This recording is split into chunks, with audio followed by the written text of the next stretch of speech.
Hello everyone स्वागत करछे हम YouTube channel Odisha study every. तो पिला माने नेक्स्ट क्लास में +3 फर्स्ट सेमिस्टर हिस्ट्री ऑनर्स कुरवान रो किछि प्रश्न आलोचना करथिला। तेबे देखिबा आ केतेटी प्रश्न अछि ताको आज आलोचना करबा। केवल इंपोर्टेंट क्वेश्चन आलोचना करबा। तो देखो चैनल को प्रथम थर आसथिले सब्सक्राइब कर दबा, बेल आइकन को प्रेस करी ऑल नोटिफिकेशन ऑन कर दबा, जहा द्वारा परवर्ती वीडियो आपण सर्वप्रथम पाई परिबे। तो चलंत आरंभ करबा। तो देखो प्रथम प्रश्न, हरप्पा सभ्यतार विशेषत्व कौन? वैदिक सभ्यता ठारू हरप्पा सभ्यता थिला बहु पुरातन और उन्नत। नगर परिकल्पना, जल निष्कासन व्यवस्था, स्थापत्य, वाणिज्य व्यवसाय एवं धर्म आदि यार स्वतंत्रता को बजाय रखा सहित यह प्राचीन नगर एवं मेसोपोटामिया सभ्यतार समकक्ष करा जाय परिथिला।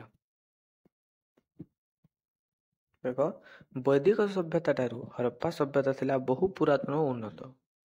नगर परिकल्पना, जल निष्कासन व्यवस्था, स्थापत्य, वाणिज्य व्यवसाय एवं धर्म आदि यार स्वतंत्रता को बजाय रखा सहित यह प्राचीन नगर एवं मेसोपोटामिया सभ्यतार समकक्ष करा जाय परिथिला। तो परवर्ती प्रश्न देखो, हरप्पा सभ्यतार नगर परिकल्पना संपर्क में लेख।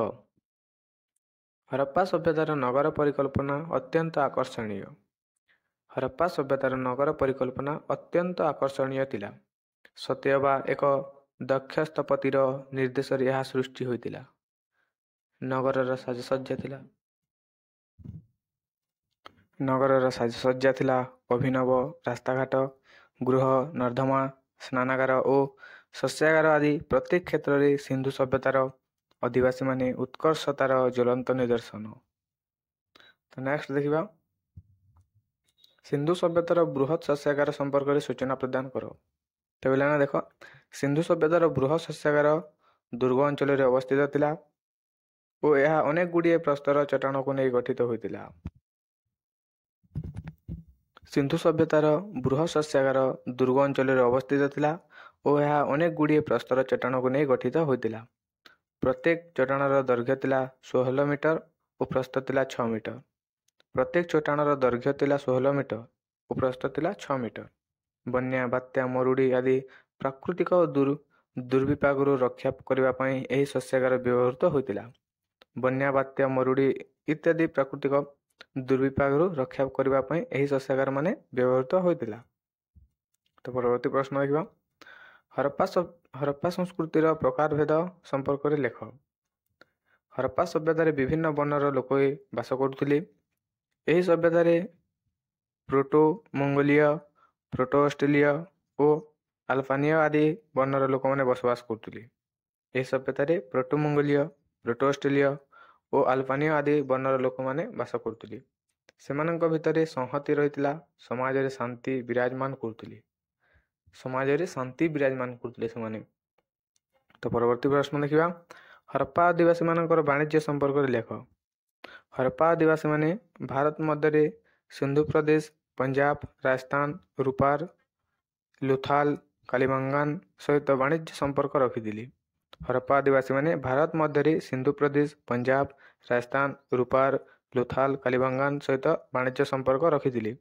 से माने भारत बाहर अफगानिस्तान एवं मध्य एशिया सहित स्थलपथरे और मेसोपोटामिया सहित जलपथरे वाणिज्य संपर्क रखिथिले। भारत बाहर अफगानिस्तान एवं मध्य एशिया सहित स्थलपथरे और मेसोपोटामिया सहित जलपथरे वाणिज्य संपर्क रखिथिले। तो क्लियर पिलाने। तो परवर्ती प्रश्न देखा, हरप्पा सभ्यतार अलंकार निर्माण संपर्क में लेख। हरप्पा सभ्यतार उभय नारी और पुरुष अलंकार प्रिय थिले। अलंकार गुड़िक स्वर्ण, रौप्य, ताम्र, हाथीदांत, मूल्यवान पत्थर और पोहला द्वारा निर्मित होता। हार, बाजू, अंटासूता, कुंडल प्रभृति उभय नारी और पुरुषों प्रिय अलंकार थिबा बेले नाकफुल नारी मानकर प्रिय अलंकार थिला। देख पे हरप्पा सभ्यतार उभय नारी और पुरुष अलंकार प्रिय थिले। अलंकार गुड़िक स्वर्ण, रौप्य, ताम्र, हाथीदांत, मूल्यवान इत्यादि निर्मित होता। तो यहाँ थिला हरप्पा सभ्यतार अलंकार निर्माण। तो परवर्ती प्रश्न देखा, ख्रीष्टपूर्व महाजनपदर 16 महाजनपद विषय लेख। ଖ୍ରୀଷ୍ଟପୂର୍ବ ଷଷ୍ଠ ଶତାବ୍ଦୀ ଭାରତ ଇତିହାସରେ ଏକ ସ୍ମରଣୀୟ ଯୁଗ। ଖ୍ରୀଷ୍ଟପୂର୍ବ ଷଷ୍ଠ ଶତାବ୍ଦୀ ଏକ ଭାରତ ଇତିହାସରେ ଏକ ସ୍ମରଣୀୟ ଯୁଗ। ଏହି ସମୟରେ ଭାରତ 16ଟି ରାଜ୍ୟ ଓ 16 ମହାଜନପଦରେ ବିଭକ୍ତ ହୋଇଥିଲା। ଏହି ସମୟରେ ଭାରତ 16ଟି ରାଜ୍ୟ ବା 16 ମହାଜନପଦରେ ବିଭକ୍ତ ହୋଇଥିଲା। ଏହି 16 ମହାଜନପଦରେ କେତେକ ରାଜ୍ୟରେ ଗଣତନ୍ତ୍ର ପ୍ରଚଳିତ ଥିଲା। ତ ନେକ୍ସଟ ଦେଖିବା କୁରୁ ରାଜ୍ୟ ସମ୍ପର୍କରେ ଲେଖ। ଆଧୁନିକ ଦିଲ୍ଲୀ, ମିରଟ ଓ ଥାନେଶ୍ୱରକୁ ନେଇ କୁରୁ ରାଷ୍ଟ୍ର ଗଠିତ ହୋଇଥିଲା। ଆଧୁନିକ ଦିଲ୍ଲୀ, ମିରଟ ଓ ଥାନେଶ୍ୱରକୁ ନେଇ କୁରୁ ରାଷ୍ଟ୍ର ଗଠିତ ହୋଇଥିଲା। ଏହାର ରାଜଧାନୀ ଥିଲା ଦିଲ୍ଲୀ। ଇନ୍ଦ୍ରପ୍ରସ୍ଥ। କୁରୁମାନେ ଯାଦବ, ଭୋଜ ଓ ପାଞ୍ଚାଲ ସହିତ ବୈବାହିକ ସମ୍ପର୍କ ସ୍ଥାପନ କରୁଥିଲେ। ମହାଭାରତରେ ବର୍ଣ୍ଣିତ କୁରୁବଂଶ ଏଠାରେ ଶାସନ କରୁଥିବାର ପ୍ରମାଣ ମିଳେ। ମହାଭାରତରେ ବର୍ଣ୍ଣିତ କୁରୁବଂଶ ଏଠାରେ ଶାସନ କରୁଥିବାର ପ୍ରମାଣ ମିଳିଥାଏ। ତ ପରବର୍ତ୍ତୀ ପ୍ରଶ୍ନ ଦେଖିବା। ଭୋଜି ରାଷ୍ଟ୍ର ସମ୍ବନ୍ଧରେ ସୂଚନା ଦିଅ। ଗଙ୍ଗା ନଦୀର ଉତ୍ତର ଭାଗର ନେପାଳରେ ପାର୍ବତ୍ୟ ଅଞ୍ଚଳ ପର୍ଯ୍ୟନ୍ତ ଭୋଜି ରାଷ୍ଟ୍ର ବିସ୍ତୃତ ହୋଇଥିଲା। ଏହା ଥିଲା ଗଣତାନ୍ତ୍ରିକ ଓ ରାଷ୍ଟ୍ରୀୟ ସଂଘ ଏବଂ 8ଟି ରାଷ୍ଟ୍ରକୁ ନେଇ ଗଠିତ। ଗଙ୍ଗା ନଦୀର ଉତ୍ତର ଭାଗର ନେପାଳର ପାର୍ବତ୍ୟ ଅଞ୍ଚଳ ପର୍ଯ୍ୟନ୍ତ ଭୋଜି ରାଷ୍ଟ୍ର ବିସ୍ତୃତ ହୋଇଥିଲା। ଏହା ଥିଲା ଗଣତାନ୍ତ୍ରିକ ଓ ରାଷ୍ଟ୍ରୀୟ ସଂଘୀୟ ଏବଂ 8ଟି ରାଷ୍ଟ୍ରକୁ ନେଇ ଗଠିତ ହୋଇଥିଲା। ତ ପରବର୍ତ୍ତୀ ପ୍ରଶ୍ନ ଦେଖିବା। ମହାଜନପଦର ଦଣ୍ଡବିଧାନ ସମ୍ପର୍କରେ ସମ୍ୟକ ସୂଚନା ପ୍ରଦାନ କର। ତ ଦେଖ ପିଲାମାନେ, ରାଜା ଥିଲେ ନ୍ୟାୟର ପ୍ରତୀକ। ନା କ'ଣ? ରାଜା ଥିଲେ ନ୍ୟାୟର ପ୍ରତୀକ। ନୀତିଶାସ୍ତ୍ର ଓ ପୁରୋହିତଙ୍କ ଶାସ୍ତ୍ର ବ୍ୟାଖ୍ୟାନ ଅନୁସାରେ ଦଣ୍ଡ ପ୍ରଦାନ କରାଯାଉଥିଲା। ରାଜା ନିଜର ଇଚ୍ଛା ଅନୁସାରେ ଦଣ୍ଡ ବିଧାନ କରିପାରୁନଥିଲେ। ସମୟ ସମୟରେ ସଭାର ପରାମର୍ଶ ଲୋଡୁଥିଲେ ଇତ୍ୟାଦି। ତ ଦେଖ ପିଲାମାନେ ନେକ୍ସଟ।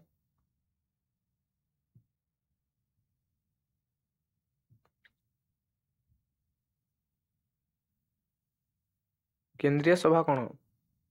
ନିର୍ବାଚିତ ସଂଘ ମୁଖ୍ୟ କେନ୍ଦ୍ରୀୟ ସଭା ସାହାଯ୍ୟରେ ଶାସନ କାର୍ଯ୍ୟ ପରିଚାଳନା କରୁଥିଲେ। ଏହା ମୁଖ୍ୟତଃ ପ୍ରତ୍ୟେକ ଗୋଷ୍ଠୀ ଅନ୍ତର୍ଗତ ପରିବାରର ମୁଖ୍ୟଙ୍କୁ ନେଇ ଗଠିତ ହୋଇଥିଲା।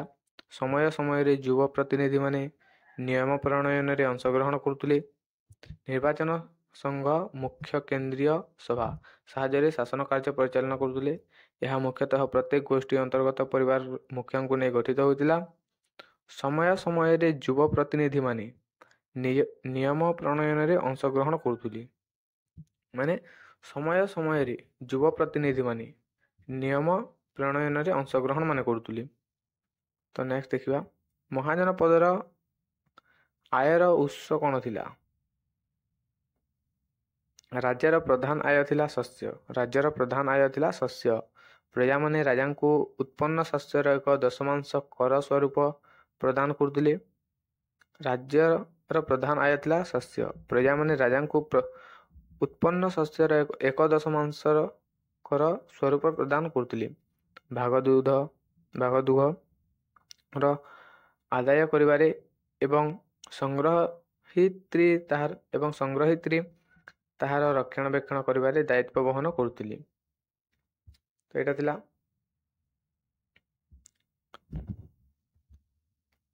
ଆଶା କରୁଛି ଭିଡ଼ିଓଟି ଭଲ ଲାଗିଥିବ। ଭିଡ଼ିଓଟି ଭଲ ଲାଗିଥିଲେ ତୁମ ସାଙ୍ଗସାଥିମାନଙ୍କୁ ସେୟାର କରିଦେବ, ଯାହାଦ୍ୱାରା ସେମାନେ ମଧ୍ୟ ଉପକୃତ ହୋଇପାରିବେ।